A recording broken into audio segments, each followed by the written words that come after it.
Hello, hello. I'm on my walk enjoying this beautiful day. Okay. I'm going to list the 4 cities that I know of who have defunded their police.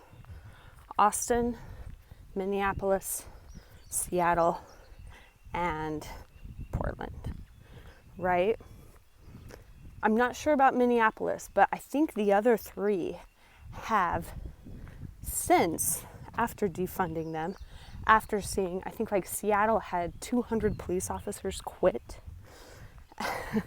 So after seeing a rise in crime, murder, all the things like significant, I think Austin was like 111% increase. Okay. Again, I'm not sure about Minneapolis, but I think the other 3 have backpedaled. Like, whoa, okay, never mind. We're going to start funding the police again. Things are a little cray-cray, to say the least. All right, so let's keep that in mind for one, all right? That a city near you may have, or may down the road, because if it happens once, it can happen again, defund their police, all right? I'm going to tell you a couple of stories. So this happened in Utah. I don't live in Utah. I mean, Utah does not get this green, folks.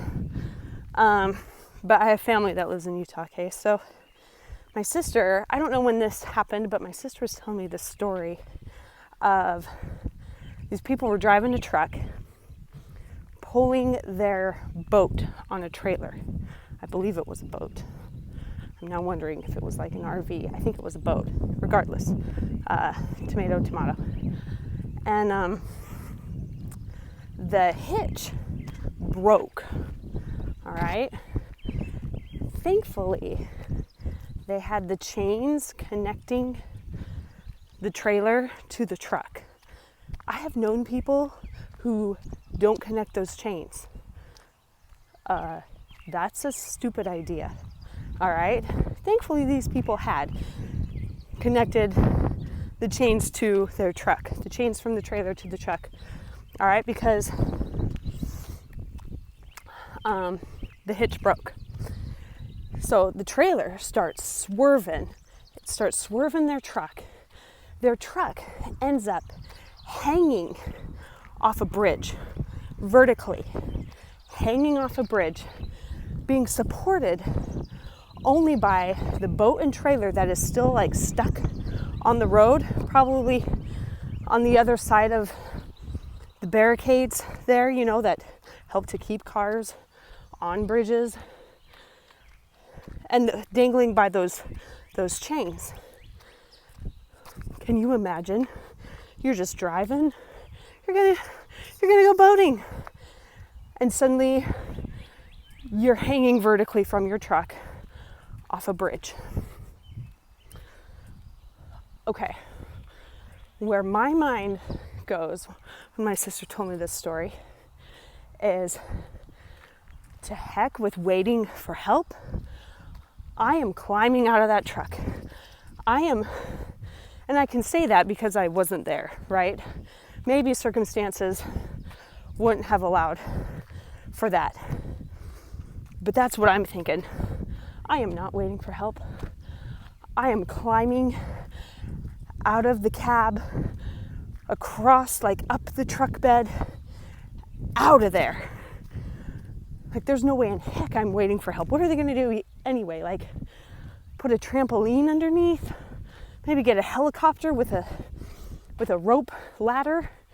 I don't know. Anyway, I'm going up a hill. Yeah. All right. So, story number 1.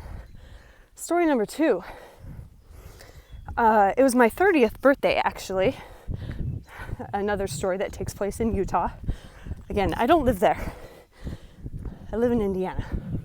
Anyway, but I was there visiting family, and right in front of me, my husband, my kids, and I, we were pulled up to the intersection the first row, like stopped right there.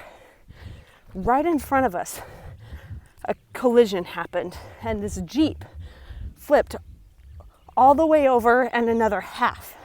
It ended up like rolling one full time, and then ended up with the driver's side on the ground, okay? Now, my husband is a big, strong guy. He also has a high-level emergency response training for his career, okay? Now, we can't all be EMTs. My husband's not an EMT. We can't all, maybe we should all, but we can't all have that, or we don't all have that high level of emergency response training, okay? But what my husband does is he jumps out of our car. I stay. We have our kids in the car. I'm not going to leave my kids, you know. But he jumps out, and already some other men were gathering together, all right, to see about the situation, okay? There's this woman in this Jeep. The other car wasn't flipped over, but we all know Jeeps are more likely to roll, right? Anyway, my husband is running to this group of guys who's already started gathering around. And I can see what goes on in my husband's head because we've been married so long, and I just knew what he was thinking. So he's running for these guys to talk.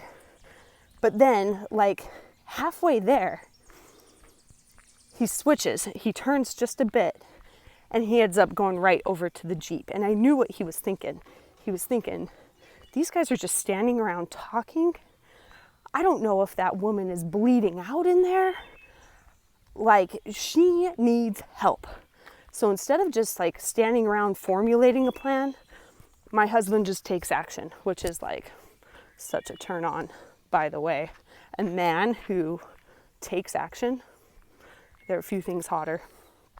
Anyway, he he climbs up on top of the Jeep, lifts open the passenger door, and, you know, starts talking to this woman. Are you okay? Yes, she was okay. She was able to undo her seatbelt. Thankfully, she had it on. And he lifted her up out of the Jeep. Everything was okay. All this happened before emergency response could even get there.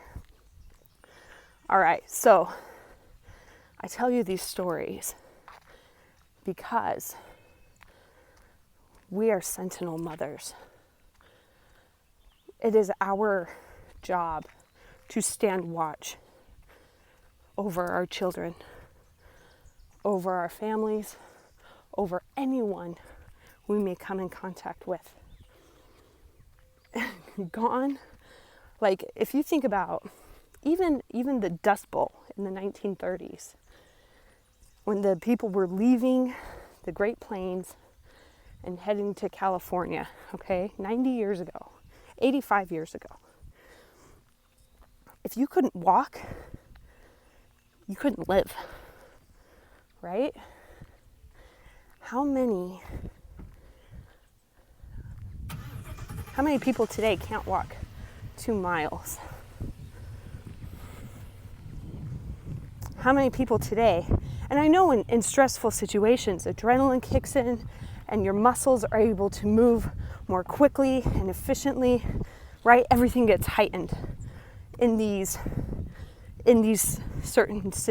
types of situations, right? But how many of us are just outright incapable of either helping ourselves or helping someone else?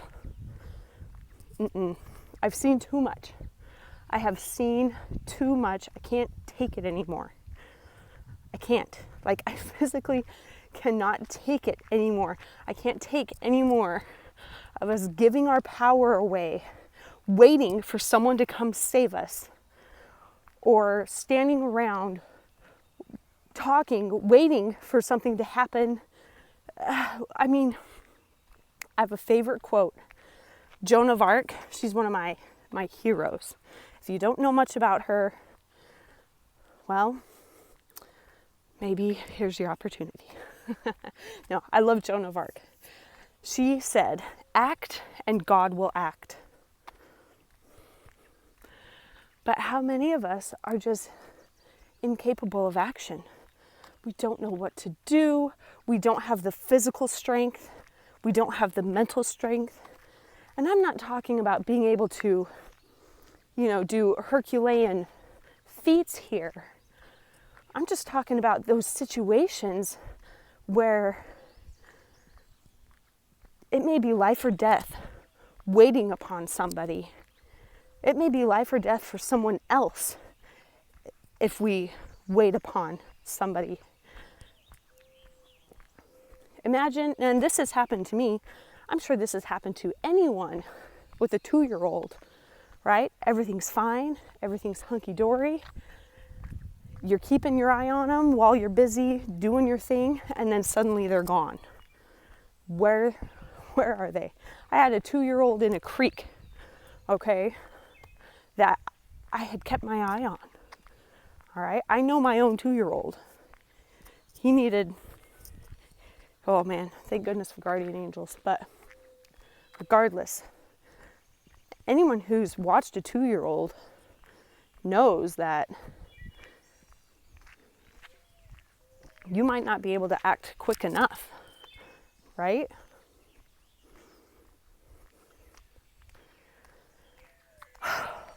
If this resonates with you at all, if you want to become, or maybe you feel like you're already well there, but you want to be around like-minded women who want to be capable. I mean, there's a lot of reasons why I exercise and move every day. There's a lot of reasons why I choose to eat foods that nourish me.